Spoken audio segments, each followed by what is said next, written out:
I'm going to get out of the way. Randy Oliver needs no introduction. Randy Oliver. Thank you, Joe. Okay, I spent the last 3 days revising this, shortening this up. I'm down to 144 slides. Okay. No, I am. So, as Alan said, the internet is like the worst thing and a good thing that happened with beekeeping, because there's just so much conflicting information and conflicting advice. So I'm going to try to simplify this. And instead of talking from an individual's point of view, humans, how about from the bees' point of view, what the rules for beekeeping are. So rule number one, they need someplace to live. And similar to the way that humans, when we moved from the tropics up to the temperate climates evolutionarily, we started moving into cavities because we couldn't sleep outdoors anymore. And the honeybees did the same thing, as they learned to sleep in cavities, typically hollow trees. So they need a warm, dry cavity. From an animal husbandry standpoint, that's pretty simple. Any watertight box will do. How you paint it, whether it's a Rory hive, a top bar hive, a Langstroth hive, the bees don't care at all. Rule number two, they need food, and their foods are pollen and nectar. So you have some options. You can live somewhere where there's really good pollen and nectar sources throughout the season. You can be a migratory beekeeper and move your bees to pollen and nectar sources, or you can do supplemental feeding. And those are all options in husbandry. Rule number three, every species of animal and plant has parasites. Honeybees, and generally most species have adapted evolutionarily in a host-parasite relationship. That's not the case with the European honeybee. Most of them are still in that adaptation process with this new parasite, the varroa mite. Now, I do have some colonies at home that are immune to the varroa mite. We haven't yet fixed those genetics into the maternal bloodline. But just working with them, this is like beekeeping in the old days. These colonies go for 2 years and you never see a mite count above 0 in them with all of their hives around. So I'm get goosebumps even talking about it. It's so exciting to see that. We're going to keep at this until we get that fixed in there. So from an animal husband standpoint, you have an ethical responsibility. If your livestock is not managing their parasites, for you to intervene and help them control their parasites. That's it. You guys want to be doing? Warm, dry home, they need food, they need to control the parasites. Anything else anybody else tells you is a reflection of that own person rather than what the honeybees need. So I'd like this quote from 1921 from the bee master Werlo and Peter Edwards. He says, "The best bee master is always the one who most exactly obeys the orders from the hive." And that's what I do. I am a servant to my bees. I make my bees' life as best as possible for them. And in return, they reward me with my income based upon that. So I serve my bees. And the thing is, you can let the bees learn how to let the bees tell you what they need. That's what this presentation is about. So, does that hear that bump from the mic? I don't know how to stop that. So first thing is to understand the ecological niche. And an ecological niche is a business model. And the honeybee superorganism has a very clear business model. It has two main objectives. One of them, it works with us beekeepers. The other one is contrary to us. So the first one is they need to store enough food to survive the dearth periods. Most insects either die or go into a diapause where there's no more food around. The honeybees are one of the few insects that actually stores food in reserves to get through dearth periods. And they store honey. So storing honey is like the critical objective for the honeybee colony. It's also the objective generally for the beekeepers. So we work together with the honeybees on that objective. The second one is once the bees have filled the cavity, they only have one objective, and that's to reproduce. That means to produce drones and swarm as much as they can to propagate their genetics. In general, we beekeepers are contrary to that objective. We try to minimize the swarm impulse. Okay, so if we understand our objectives that we work with and work against, we get along better. Now, this is a graph. We'll see, now I got to juggle three things. Okay, I didn't put any dates in here. The reason is that colony development is independent of the month of the year, the date, or day length. It makes no difference on that. this fallacy that a shortening photo period that these go into winter dormancy is ridiculous. In Australia, on the winter solstice, I was down there when the colonies were on a full bloom and massive brood ring producing honey on the shortest day of the year. Okay? So what they do follow is they follow pollen and nectar availability, which I charted out roughly from my area in the foothills. And they go through two phases. The first phase is the buildup phase. When pollen and nectar become available, they start ramping up the population of the colonies, the number of bees in the hive, this graph right here. And then once they're about 2/3 full, when they're just packed out the brood nest to maximum capacity, then they reproduce. And prior to the main honey flow, so that the swarm has a chance of actually putting on stores to make it through the winter. After reproduction, then they go into the food storage phase during the main honey flow, which in most environments happens once. It can happen more than once in some environments. And then once the main honey flows over, they go into the dearth phase. And that's in California, where I live, that starts in August. If you have Russian bees, they are winter bees in August. It's not winter to the bees, it's not about temperature data. And that dearth period then, for us, goes, we get a little tiny break right there, a little bit of a pollen flow we're experiencing right now, then into our winter dearth, and we start the cycle again. So understand that you have these 4 phases. During that time, the cluster moves like a yo-yo in their cavity. When there is food coming in, they store it up here and they push the brood nest down. The brood is always below the food reserves, the honey above. When there's a dearth, then they eat their way up into the food reserves, and if they hit the top, they starve to death. Very simple. All these people who have colonies starving to death during the winter just don't get this concept. You've got to keep some food reserves above the cluster, and the colony will not starve. The queen, everybody goes, wow, the queen bees, like beekeeper pornography, looking at pictures of queen bees. The queen is the only normal female in the colony. There's nothing special about her. She's a reproductive female hymenoptera that lays eggs. The special bees are the sterile worker bees, all the other females in the colony that do all the work. The queen functions as the ovary and the mother of the bees, but in pheromonal heart, she keeps the colony cohesive, but she doesn't make any rules or enforce any rules or tell anybody what to do. Oops, wrong button. It's the nurse bees that run the show because they control the food supply, and they look to environmental cues to decide whether or not they feed the queen so that she can lay eggs. They decide whether or not, when she lays eggs, whether they just cannibalize those eggs as quick as she lays them, whether or not they feed the larvae or not. The nurses control everything because they control the food supply. They're the only bees that are able to digest pollen. If you look at squashes for nosema, and you squash foragers in water, notice the water stays clear. There's no pollen in the guts. Foragers are unable to digest pollen. You squash nurse bees, then the water gets bright colored from all the pollen in their guts. The nurse bees then digest that pollen, and they do, similar to mammal mothers, they create this substance similar to mother's milk called jelly. I'm not sure there's any difference between jelly and royal jelly. There's 3 components to jelly. You have the hypopharyngeal gland secretion and the mandibular gland secretion. The first is for protein, the second is for fats, and the third is they add nectar as a sugar source. And they'll change the proportions whether they're feeding larvae or different ages of the queen. But it's still just the jelly is what it is. Now the jelly acts as the currency of nutrition in the colony. And the nurses share it with every other bee, with the queen, with the larvae, with each other, with returning foragers. Any bee that wants protein in the hive has to get it from the nurse bees. The nurse bees call all the shots. And this process, prophylactis, is communal stomach, so all the bees always know what's happening. Every bee in the hive knows the nutritional status by how easy it is to beg for some jelly from the nurse bees. So now let's understand the dynamics of the hive population. The concept of recruitment and attrition.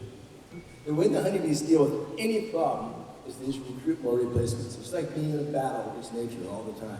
If you lose a lot of soldiers, you just have to do more recruitment to replace them. That's the way colonies deal with diseases, with parasites, with storms, and then they just recruit more. It takes about 20 days Books say 21, it's actually about 20 days to recruit a forager.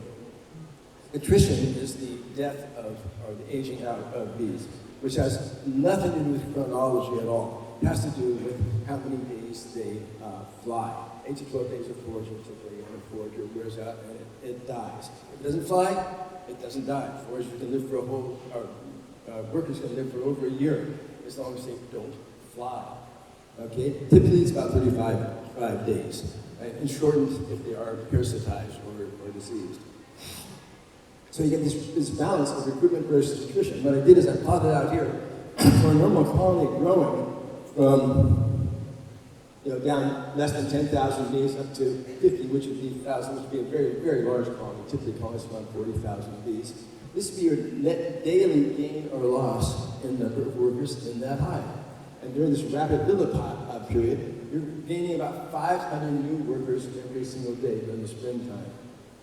The queen's laying 1,500 eggs a day, and you're gaining 500 workers a day. How many bees are dying of old age a day? 1,000 bees a day. So those people who are hesitant about sacrificing 300 bees from a whitewash count, when you have 1,000 bees a day dying from old age, maybe you're misguided on that thinking. Okay, so now this is a data I got from Lloyd Harris, his master's thesis back in 1976, and I worked with him, and I plotted it out in color to show the age structure of the colony. So the bee, first, this is at the top of the curve is your total colony population in bees. This one goes up to a little over 50,000 at its peak. This is from Manitoba, Canada, one of his larger colonies.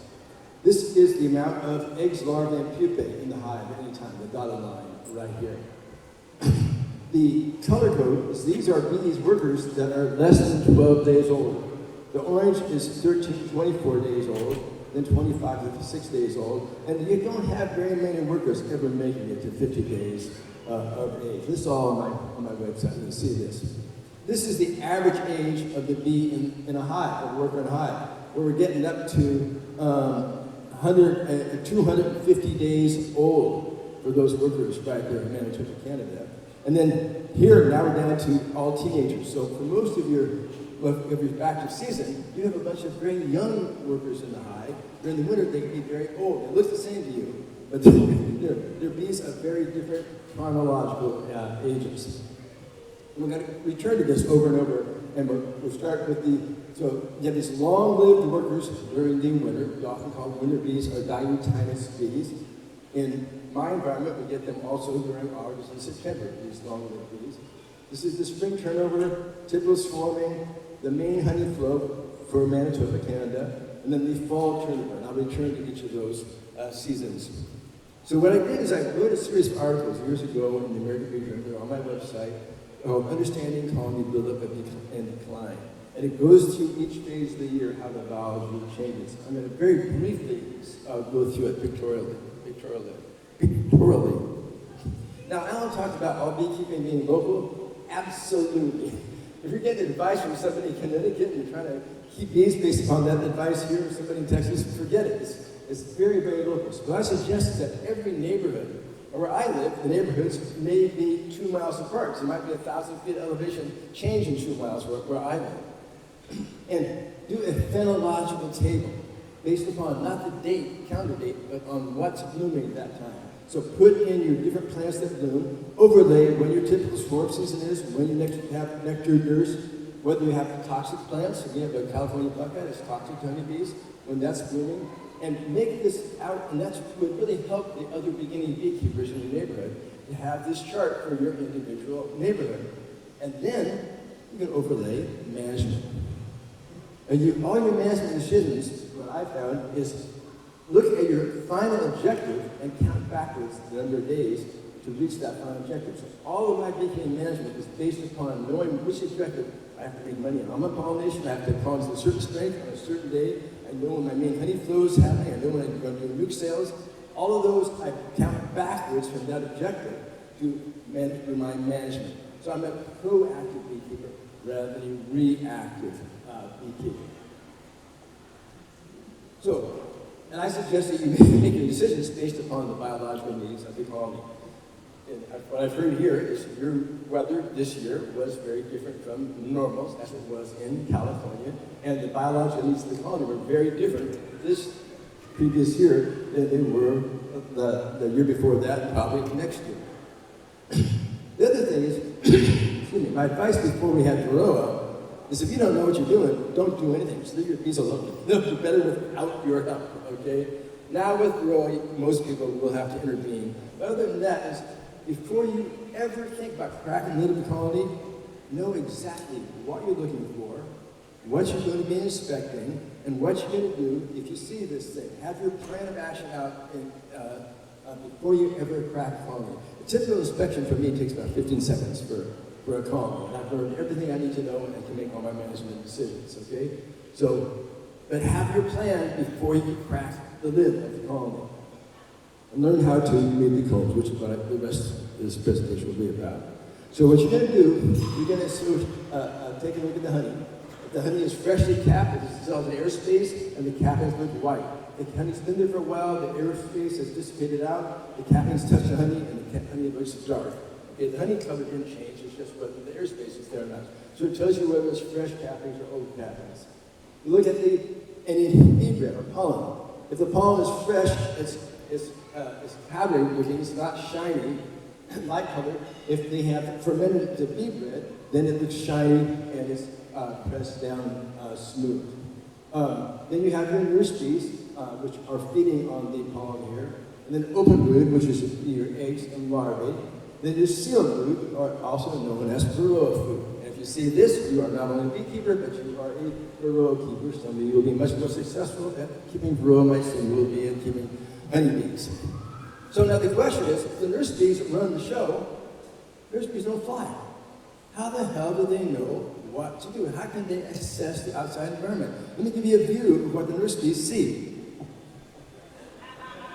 There's no light inside a hive. It's dark. Forget human senses. Bees live most of their lives in total darkness. So sight means nothing to them. They live by smell and taste and touch. So humans have a hard time learning to experience the world the way that honeybees do. But you'd be a much better beekeeper when you imagine how your bees are experiencing the environment. So the cues that the nurses look for, number one, incoming nectar. That's a huge, huge sign. But anybody who's ever fed sugar syrup or been on nectar flow knows that changes everything in there. The main thing is incoming pollen, because that's your protein source. You can give your kids all the Coca-Cola you want, but they will not grow because there's no protein. You want your colony to grow, you have to have protein coming in. So the nurses are very responsive to incoming pollen. And every bee in the hive is very responsive to the larval pheromone, young larval pheromone, which is E-beta-ocimene. And that tells every bee in the hive that the colony is in growth mode, that the queen is functioning, and that there are young larvae. So every bee knows from that smell at any time that the colony is in growth mode. There's no E-beta-ocimene, every bee knows that they're in survival mode. They're not recruiting any new bees. There are some other cues also, but these are the three main cues the nurses respond to. So pay attention to the interfaces. There's two interfaces. There's an energy interface and a protein interface. So you have your energy stores, the capped honey here. That is not stimulating to the bees at all. That's like your pantry closet with all the canned food that's been sitting in there for 8 years, and you're never going to ever touch in your lifetime probably. That's the way honey is to the bees. The same thing with fermented bee bread. Bees don't like fermented bee bread. They prefer, the nurses like fresh incoming pollen. Preferentially consume fresh pollen. So the bee bread is like that fermented sauerkraut that your aunt gave you that's still in the jar in your pantry, okay? It'll keep you alive, but it's not stimulatory. So you have the energy interface. So if the bees are eating into their stores, these are single row of cells of uncapped honey. If the bees are putting on a surplus, this is nectar in these cells, and as the nurses eat the pollen out here, they will expand the honey stores down.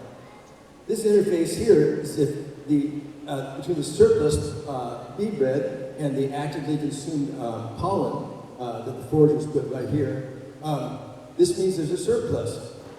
So if the interface is right here. If this interface moves up to the honey and there's no more pollen in there, then they are living hand to mouth or there's nothing coming in. If this band is wide, so 1 inch band of bee bread, that means they have a healthy reserve of pollen.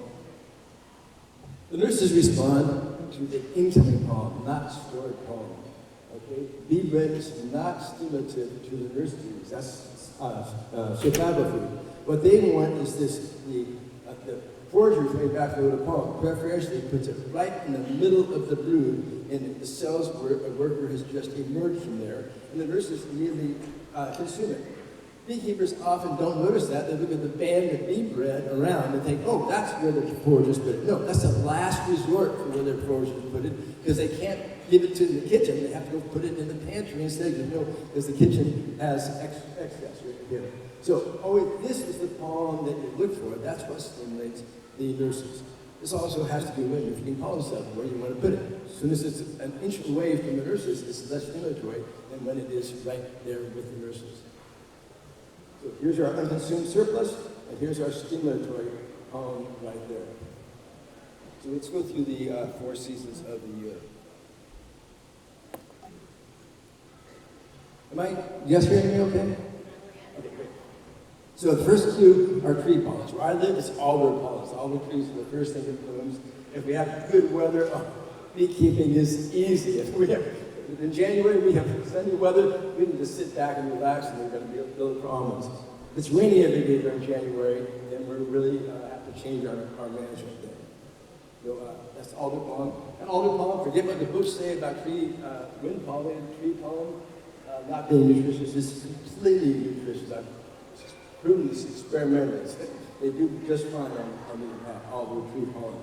And this alder pollen coming in, so this is taken in January, means game on for the nurses. It's time to start building up the pollen. And in Manitoba, you saw it happen in March when they started rearing brood right there. So there's fresh pollen stimulates the nurses to produce jelly. They start feeding the queen. The queen lays eggs. They will feed those larvae as they emerge and start growing them. Now, the larvae then put out the E-beta-osmine and larval pheromone, and that tells the foragers, oh, hey, we got larvae now, time to start foraging for pollen. So you get this feedback from the larvae to the foragers, and it tells the hungrier that young larva is, the more it attracts the nurses to feed it.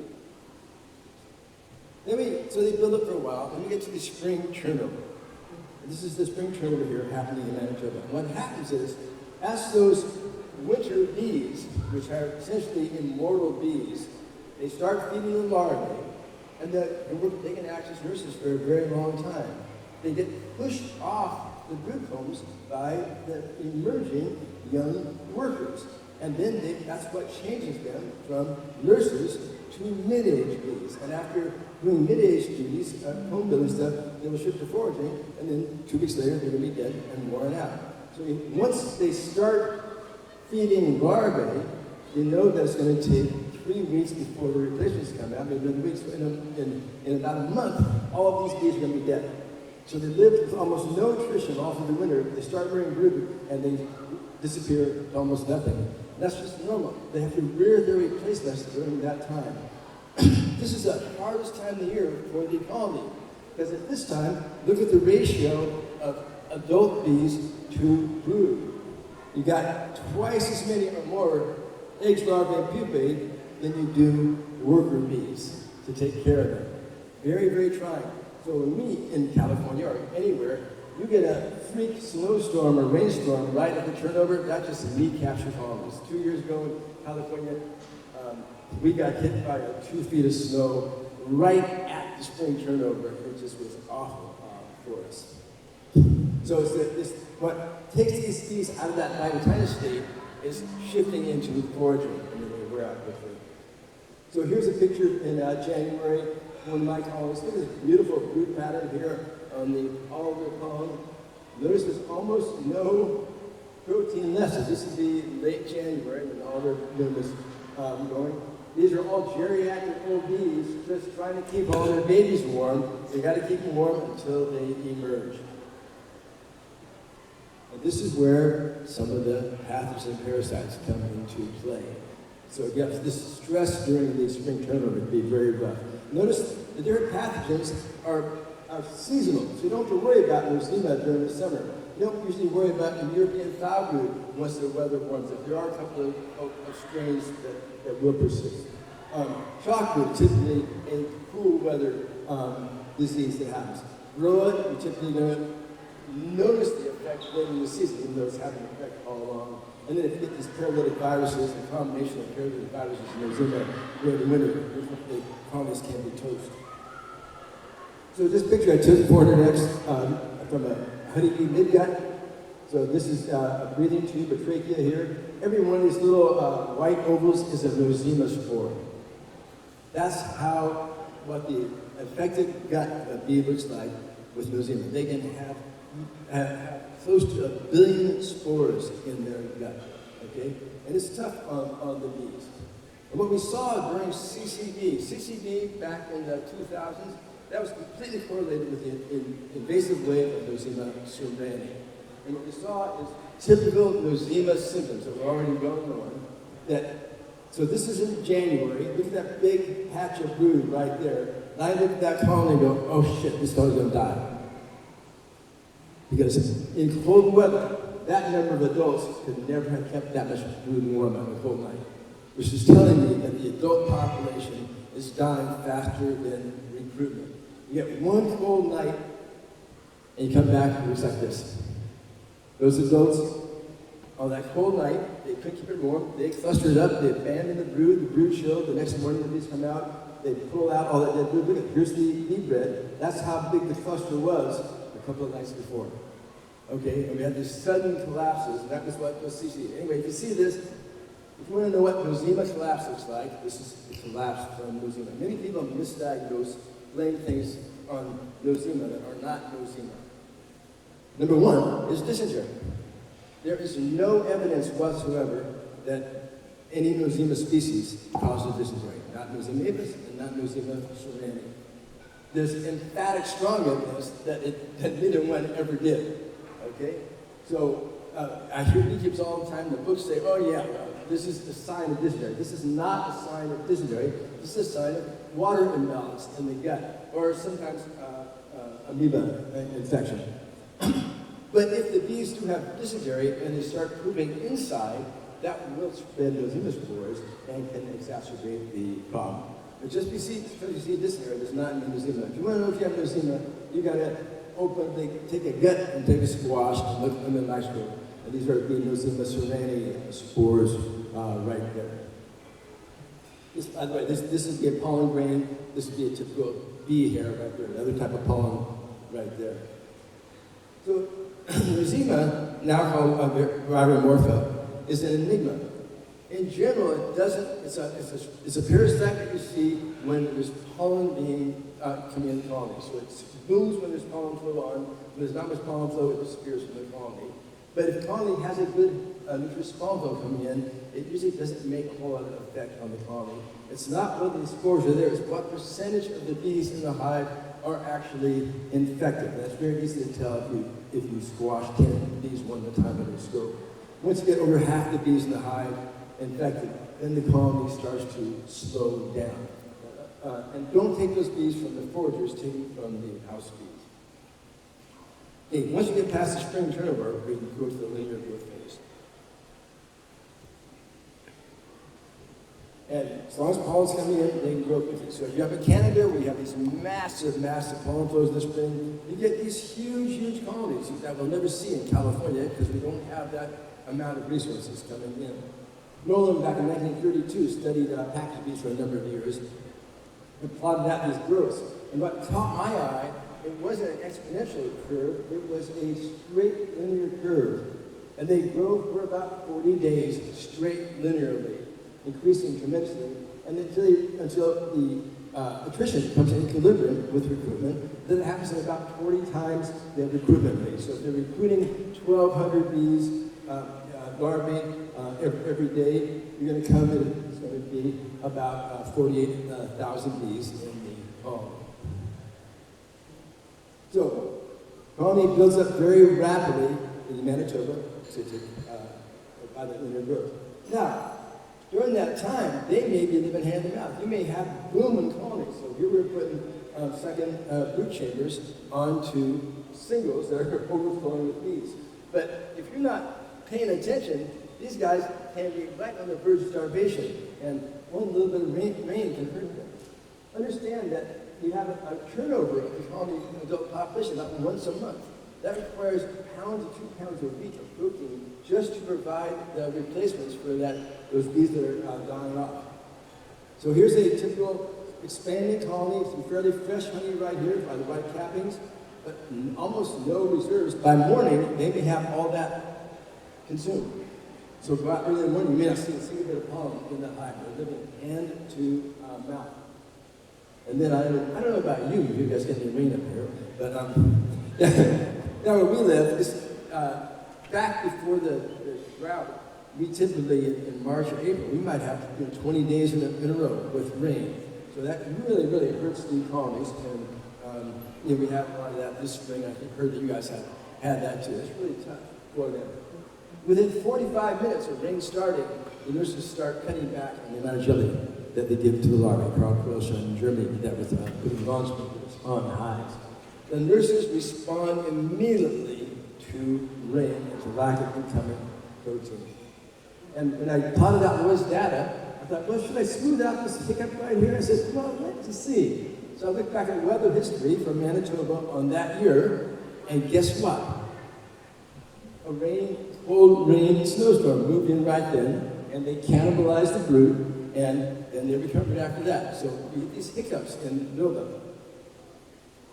Here's my son's experiencing an April hiccup for us, when normally our colonies are building up very well. We were the only beekeepers in our county that acted as beekeepers rather than people wanting to stay warm.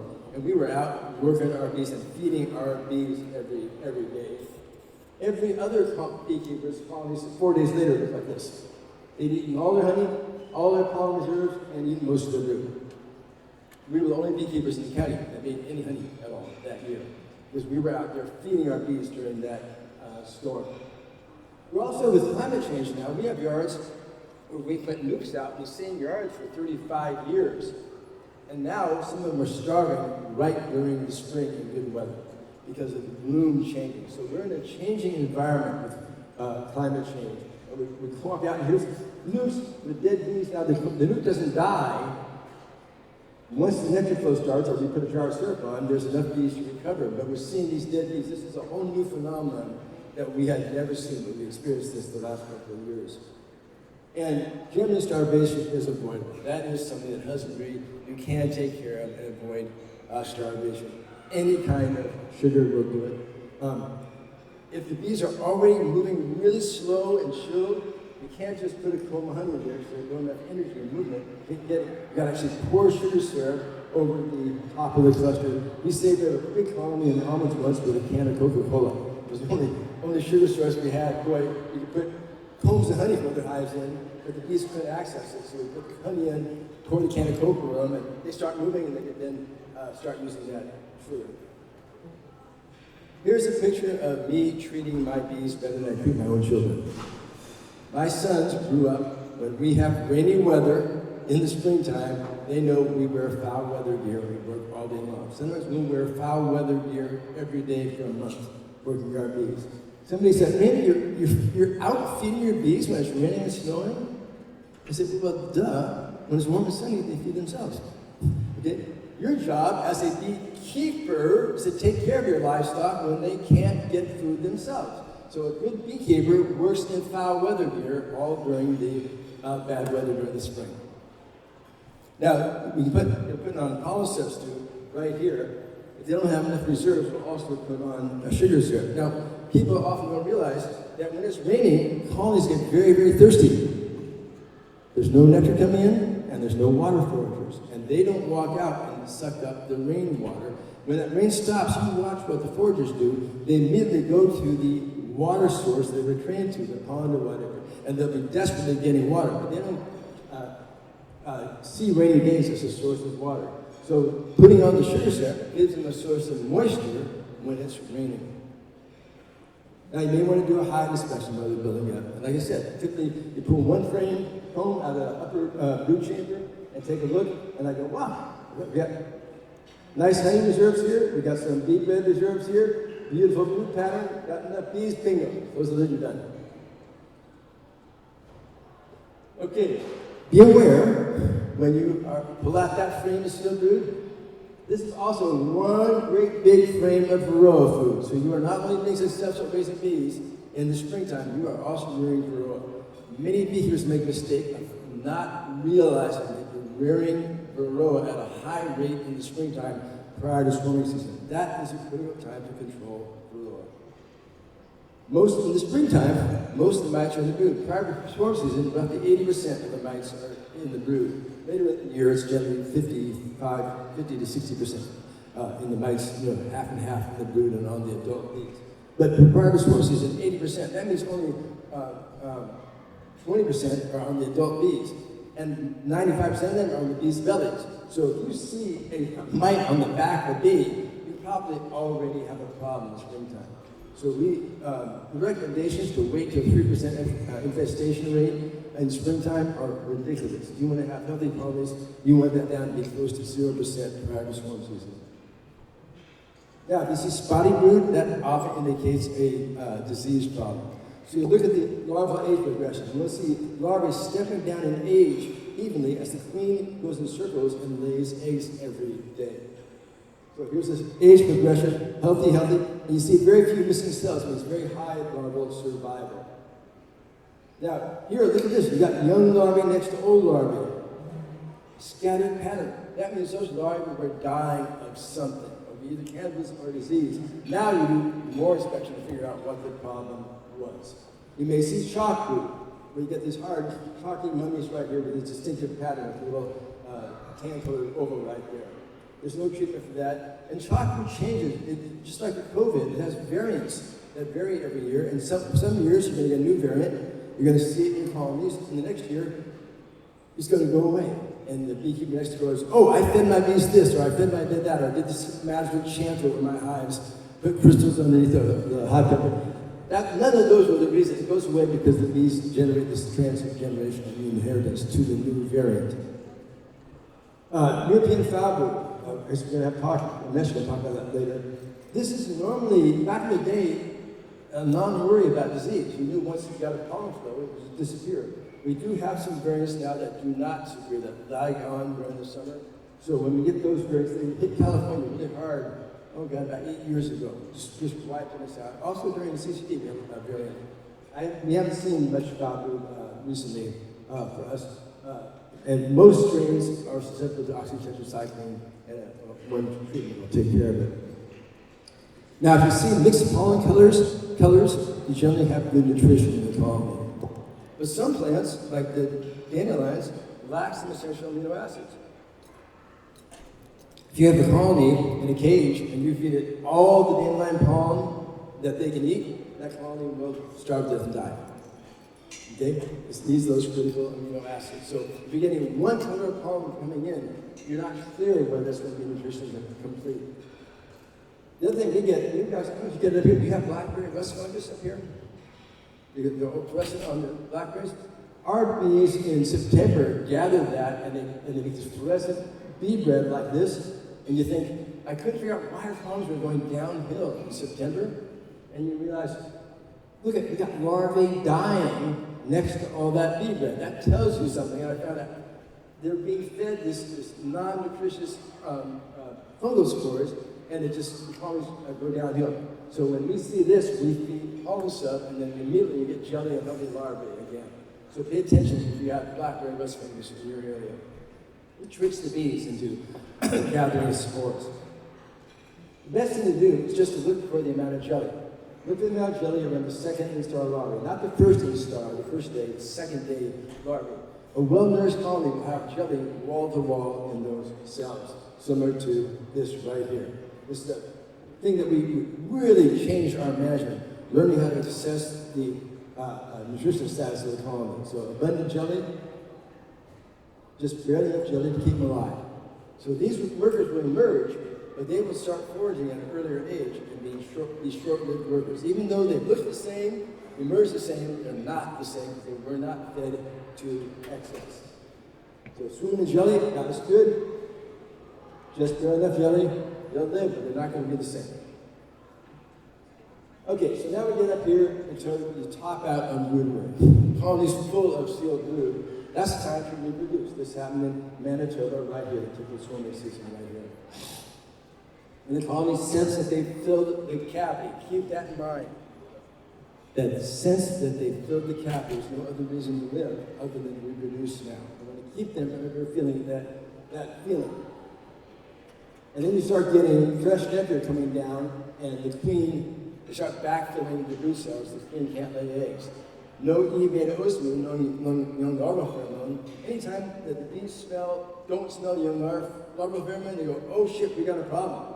Either the queen is failing, or they've run out of room. So in one case, you have to rear a superseded queen. There's days you need to start queen cells, okay? So you always need to have, during buildup, have spaces for the queen to lay eggs all the time. So if you see white wax, they're out of room. You crack your lids, man, you got to do something or they will swarm. So here's the beekeeper's challenge right here.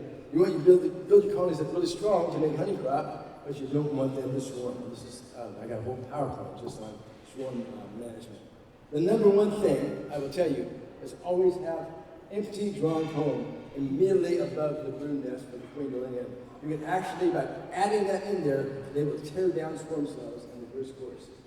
Okay? So give always, and foundation does not count. It's got to be drawn comb. It has to be where the queen can walk straight onto it.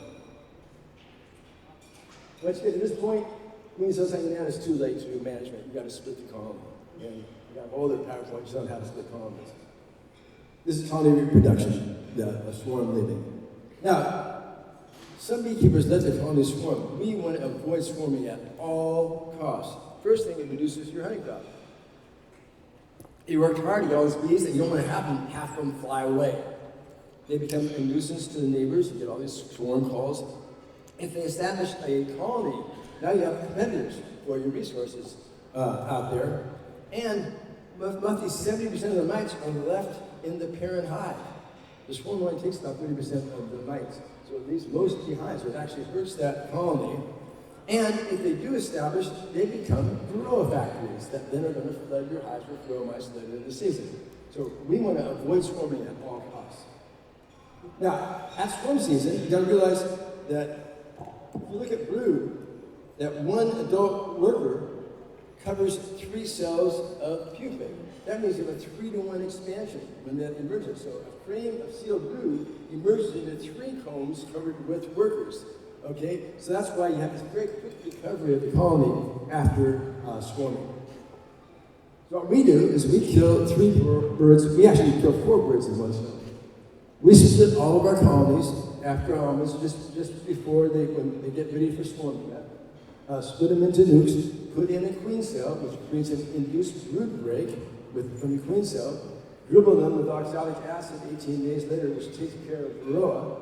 And we've now solved swarming, we've solved requeening, and we've solved the varroa problem and the marriage problem. The marriage problem is when the spouse says, I thought this was going to be a hobby, and you got 45 hives in the backyard, and you're going to split them all this year? After you've done that split and requeen them, when the honey flow starts, combine them back together. Go back to your lower number and have super colonies make a ton of honey. You don't have to keep increasing, okay? So we get to the main honey flow. And what your management, the bees do, if they're adapted locally, they will build up, reach your peak population just as the main honey flow begins. And the beekeeper wants to do the same thing. So you manage your bees to get maximum population. The stronger a colony, the greater proportion you have of foragers and lineage bees, and the more efficiently they produce honey. For a really strong colony will produce more honey than 2 medium-strength colonies separately. So what we do at Bee and Honey Flow, we just combine. We start with a whole bunch of hives, and then we combine all the medium-strength ones into strong ones. And then the honey flow begins. And this is back before the drought. This is how the blackberry flow used to look in California for us. Just 10:30 in the morning, I took that. There's massive flows. We had 20 years where we didn't see any of this. We get 2 or 3 drops. It's just starting to recover now after our long drought, starting to make blackberry honey again. I don't know how you guys are dealing with blackberry. Now, I'm not going to go over this, but there are feedback loops that the bees use then to balance the right proportion of mid-age receiver bees that process the nectar that come in from the foragers. Now, this nectar coming in forces the brood nest downwards, and the bees now prioritize being honey bees to store honey. That's the number one thing they're going to do. So they will, if it's hard for the mid-age bees to find a place to store that nectar, they start producing wax. And then you start seeing this white wax on the combs. That means the colony is out of space. And this is the only time the bees will draw foundation. There is no magic, there's no additive, there's nothing else you do to force the bees to draw foundation. They have to have the out of room, so if they have any empty cells left in the hive, they will not draw foundation. You can put 3 gallons of syrup on there and they won't touch that foundation. The moment they fill all these cells, man, they will draw the foundation light and fast. So you don't have to do arrangement or checkerboarding or anything else or magical ingredients. You just have to have the colony on a strong nectar or major sugar flow, and they will draw foundation immediately. And what you see is, in a natural cavity, the bees deprioritize brood rearing, and look at that. They just filled all the brood cells with nectar temporarily, and the queen had no place to lay. So, but they don't care, because any bees that are reared during the main nectar flow are never going to help with anything. There's going to be extra mouths to feed after the main nectar flow. So the bees don't care about rearing much brood during the main nectar flow. So they'll use all that brood space for storing nectar. What we do as beekeepers, we intervene. And we trick the colony by suddenly expanding the cavity size. And they go, oh wow, we have lots of room in here to store honey. So they will continue to bring brood and they will fill up that cavity. Bees don't need a queen or brood at all to make honeycomb. You can take the queen and the brood out and they're going to make honeycomb just fine, okay? But you got to give them the room to store it. Then late summer comes, things dry up. Well, maybe not here, but some places things do dry up during the summer. And now attrition exceeds recruitment, and your colony slowly starts to decline in spring. The same thing in Manitoba, Canada. The main thing is the colony wants to eliminate extra mouths to feed. I've done the calculations, and if those bees weren't eliminated, they eat up all the honey before winter, and the colony would starve to death. So the colony wants to get its population down as quickly as possible after the main honey flow. They'll start also, they say cut back recruitment, but they'll start kicking out the drones too. Now, in my area, in August, this is what it looks like in the colonies. You have the fresh honey up there still, but this very spotty brood pattern, even though there's a little bit of nectar right there, there's no pollen coming in. So the queen may be laying 1,000 eggs a day. You see beautiful egg pattern every day, but you'll never see anything wrong. So let's just follow behind the queen and recycle that protein, eat those eggs as fast as the queen lays them. That's normal in my dry summers. At this time, though, now you look at, here's your mite population increasing at this rate like this, it's normal. Your bee population is decreasing. That means you have more mites per bee. So your alcohol wash count or your detergent wash count suddenly just explodes. It didn't mean that the mite population exploded. It means that the relative proportion, the infestation rate, increases. Once you get up to on my grower model, it's a download you get. Once you get over 25% of your brood infested by mite, that colony's toast. It's just walking dead. You're not going to be able to save it because the virus is still epidemic in the hive. And what you see is, now you start seeing your brood dying. You may see some bees with deforming larvae. Generally, what I'll see first is the brood dying from the viruses, mainly deforming virus. So, for management, you can use my grower model. I'm working right now on getting an online version that you can do without having to have Excel on your computer. So, anybody expert in that, let me know, because I'm trying to work out the kinks on that. But I've got it up now on my website for you to use. So you can plan your management by just popping in numbers for what percent reductions from various treatments you put in here to try to keep your mite population low all during the season. The main thing is for good wintering, you got to get your mites down to 0 before they rear the last generation of brood. Come fall, many areas you get asters, goldenrods, and fall bloom coming in, and you get this extra spike in brood rate before the winter, or might get rabbit brush. coming in. And the bees will actually store bee bread below the brood nest for winter reserves right there. And what we saw here in Manitoba, that they decreased that brood rearing in late September and October. Now, these bees right here, this brood right here, that's the ones that are going to form the adult bees when they cluster. This is your critical round of brood to be reared. So for us, we start feeding pollen stuff big time in mid-September and through October. So we've already fed 3,000 pounds. The day I left Friday, my son came back with another 3,000 pounds of pollen stuff. So we seriously feed pollen stuff in our dry environment. There's no pollen coming in. Get the bees ready for almonds.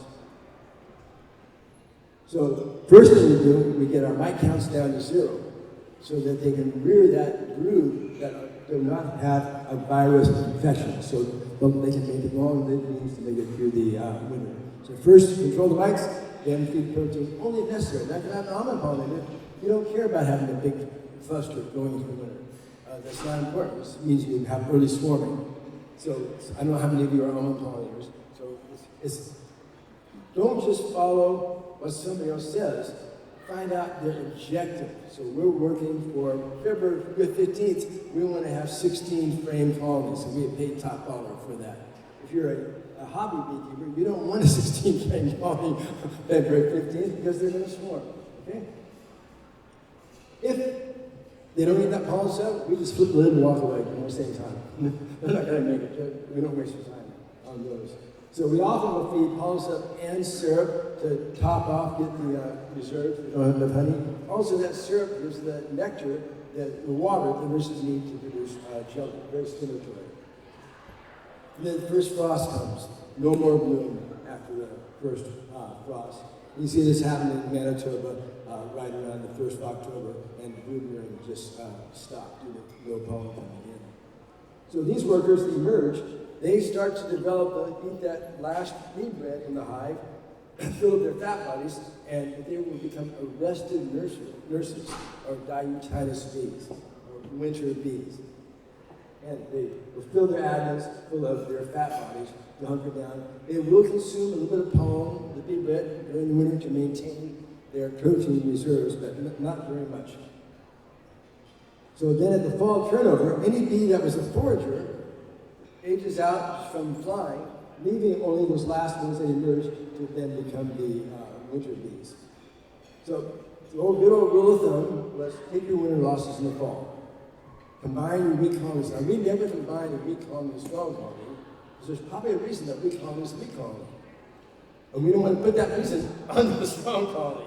So we will take weak colonies, stack them up 4 high, and they will often spontaneously recover. Just get that extra cluster size, that diversity of genetics, takes care of it. But we leave our strong colonies alone. We will combine our weak or sick colonies and let them recover. We don't combine the regular copy. No, we let the bees do the job for us. We don't not look for the queens. We just combine them. Okay, so what we have is this airtight shell right here of an insulating mantle of bees. You give a puff of smoke, you can see the inner bees can move. If they were in a tropical environment, these bees were all heads in, right with their abdomens right around 50 degrees or so. So, I don't have time to go into this much, but actually it's so airtight that the oxygen content drops from 20% down to about 15%, and the carbon dioxide content goes from a 30% up to 5%. That's how airtight the cluster is. They control that environment in there. The ideal wintering happens when the outside air is about 42 degrees Fahrenheit, 40 degrees centigrade.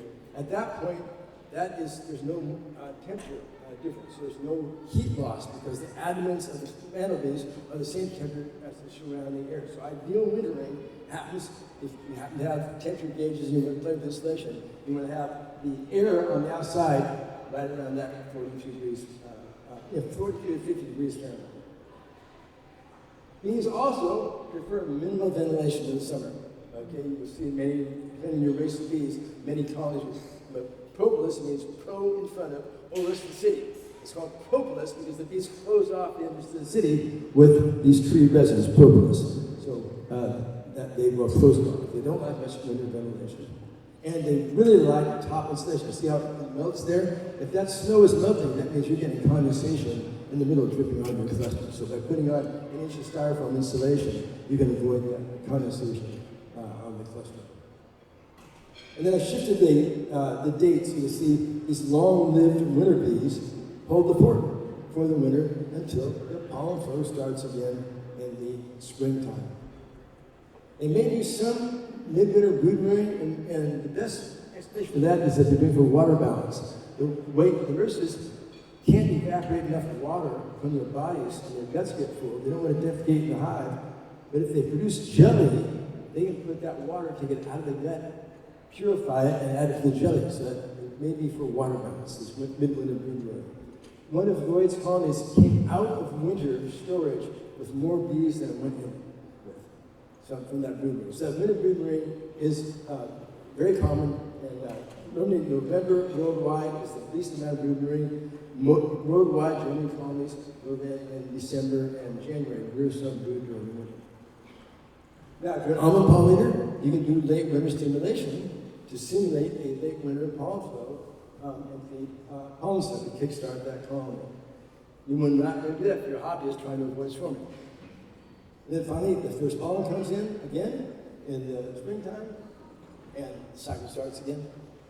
And how do I do for time? Very good. All right.